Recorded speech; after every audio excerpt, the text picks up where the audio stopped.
Қазіргі уақытта Джейсон Стейтем экшн жанрының басты жұлдыздарының бірі, ал Гай Ричи өз буынындағы ең дарынды режиссерлерінің бірі. Бұл екеуі екі бөлек жұлдыз, бірақ кезінде олар бірге өнер жолын бастаған еді. Кейін жолдары ажырап, біраз жылдан соң қайта түйісті. Бүгін сол туралы айтамын.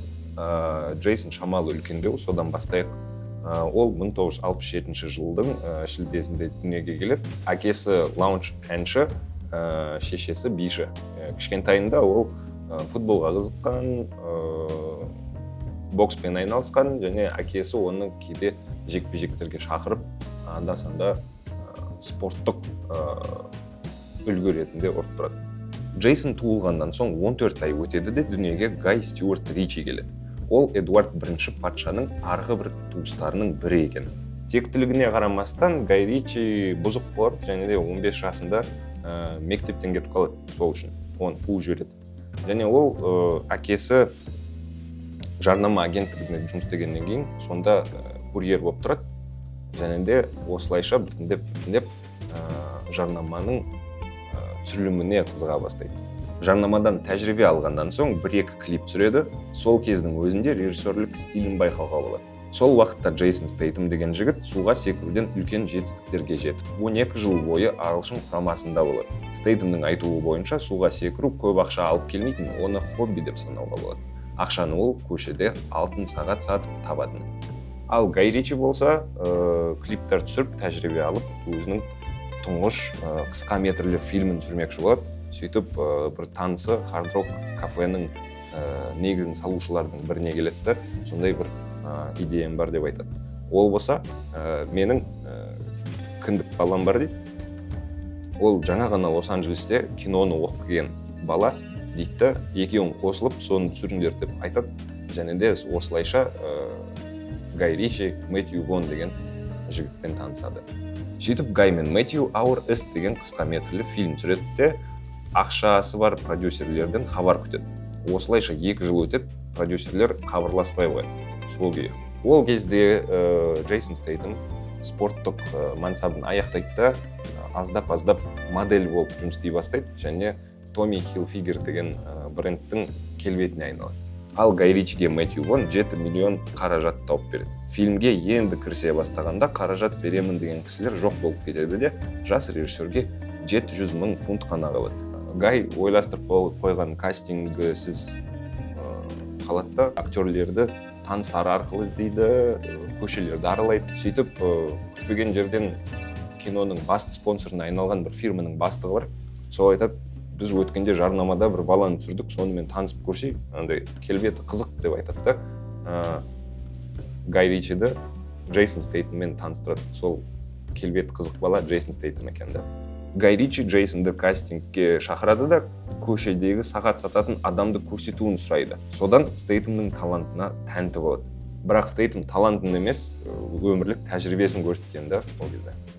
Карталар, ақша мен 2 мылтық фильмі үлкен хитке айналады да, Гай Ричи ағылшын Тарантино атағына ие болып, келесі фильміне ақша да бар, үлкен актерлер де бар, Бенисио Дель Торо қатысам дейді, Брэд Питт келеді, маған бір рөл тауып берші, жазып берші деп. Гай Ричи ол кезде киноның бір сенсациясы болып кетеді лезде.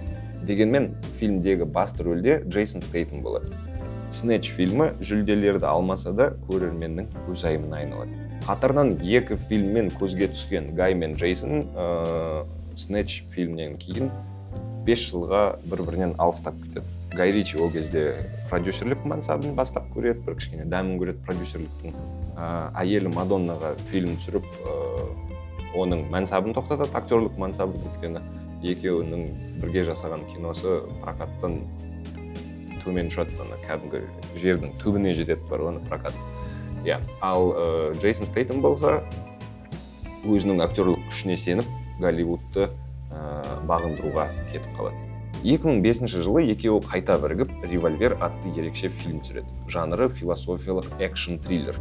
Шашы ұзын Джейсон Стейтем оту жұмбағын ашып, казино иесінен кек алмақшы болады сюжеті бойынша. Фильмді бір көріп түсіну қиынға соғады, өйткені фильмнің идеясы Кабала діни философиясына негізделген, ал оған Гайды қызықтырған оның әйелі Мадонна. ондайды режиссерден күтпеген көрермен фильмге қолдау көрсетпеді де 20 миллионға түсірілген фильм прокатта 7 миллион жинайды. Өкінішті. Сол револьвердің прокаттан құлауының арқасында екеуі жаңа өмір бастап кеткендей болады. Өйткені Гай Ричи сүйікті жанрынан шықпауға тырысады, және анда-санда үлкен бір студиялар келіп, оған тапсырыс берген кезде, сол студияның тапсырыстарымен кейбір фильмдерді түсіре бастайды, сөйтіп ақша таба бастайды, өзінің фильмдеріне ақша табады да, өзінің сүйікті жанры бір дала криминалы дейікші, сондай жанрда фильмдерді түсіреді. Ал Джейсон Стейтем болса, басымен кәдімгі экшн жанрына сүңгиді, бір-бірінен аса айырмашылығы жоқ кейіпкерлерді ойнайды. Механик, специалист, перевозчик деген атауында бір ғана сөзі бар фильмдерге түседі. Сөйтіп екеуі бір қарағанда бір-біріне жараспайтын режиссер мен актерге айналып кеткендей болады. Бірақ 2021 жылы «Адам ашуы» деген фильм шығады. Гай Ричидің жеке фильмдеріне ақша табу үшін түсірілетін студиялық фильмінде басты рөлді Джейсон Стейтем ойнайды.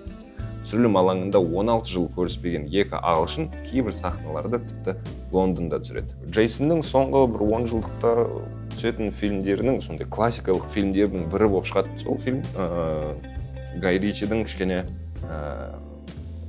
фишкаларын, андай почерк дейді ғой, сол қолтаңбасы түспеген фильм деп айтуға болады. Джейсонға, менің ойымша, Джейсонға кейбір драмалық сахналарда андай кірпіш түрі кішкене эмоция берілмей, сол. В общем, онша емес кино болып көрінеді бірінші қарағанда. Дегенмен ол 40 миллионға түсірілген фильм прокатта 103 миллион жинайды. Ол еще ковидтің кезінде.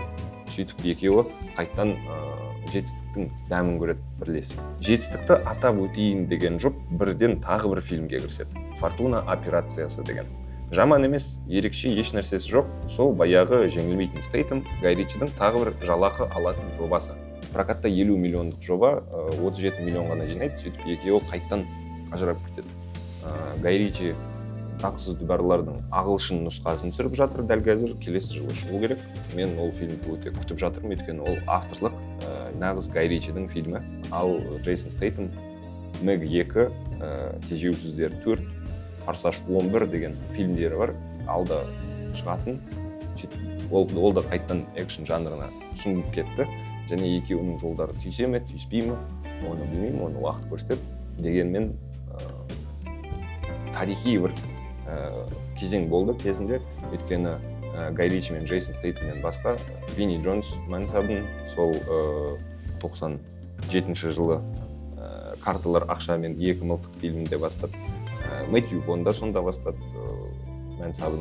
Ол мысалы кейіннен Кингсман мен Пипец деген фильмдерді түсірді.